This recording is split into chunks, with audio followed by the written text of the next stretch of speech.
Assalamualaikum warahmatullahi wabarakatuh. Perkenalkan, nama saya Lingga Gustiani, NIM 24531100. Matkul, materi dan pembelajaran PAI di SD. Materi yang dijelaskan tentang sholat dari buku Fikih Ibadah. Bismillahirrahmanirrahim. Wa ma umiruhu illa liya'budullaha mukhlisina lahuddina hunafa wa yuqimuna sholata wa yutuz zakat wa zalika dinu qayyimah.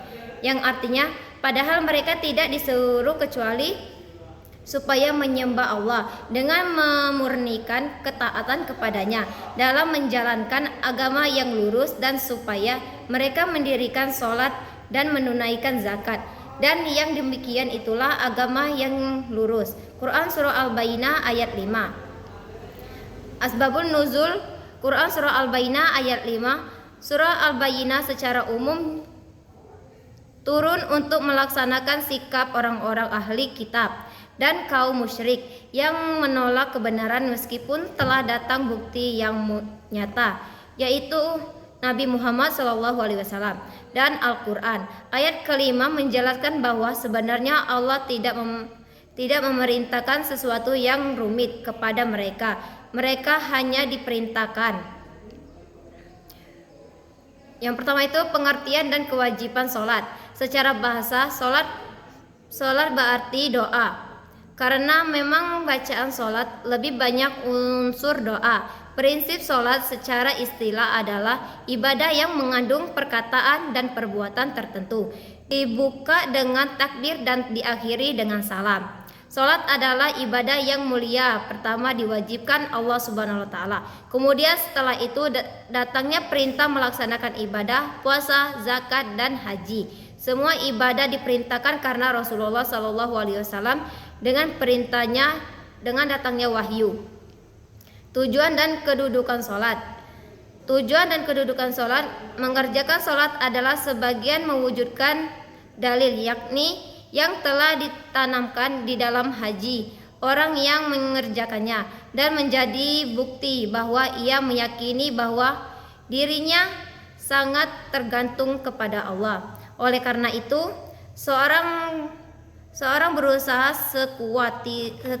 sekuat tenaga untuk melaksanakan perintah-perintah Allah dan menjauhi larangan-larangannya sesuai bacaan surah Al-Fatihah dalam sholat.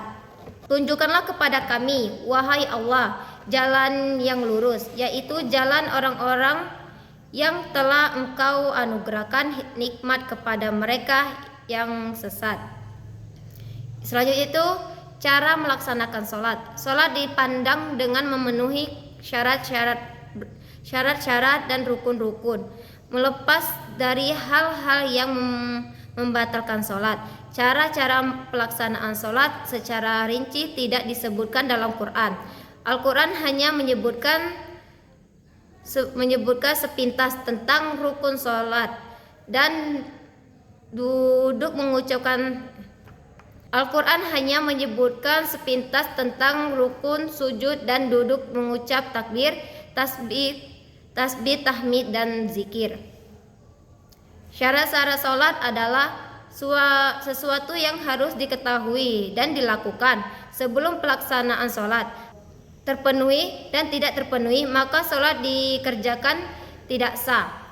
Pertama itu mengetahui waktunya, yang kedua suci dan dari hadas kecil dan hadas besar. Yang ketiga itu suci badan, pakaian, dan tempat yang digunakan untuk salat. Yang keempat itu menutup aurat. Yang kelima menghadap kiblat. Rukun-rukun dan sunat salat. Yang pertama itu niat, kedua berdiri, yang ketiga takbir, selanjutnya membaca Al-Fatihah, ruku, itidal, sujud, dan duduk di antara dua sujud, duduk akhir sambil membaca tahiyat. Selanjutnya itu mengucap salam.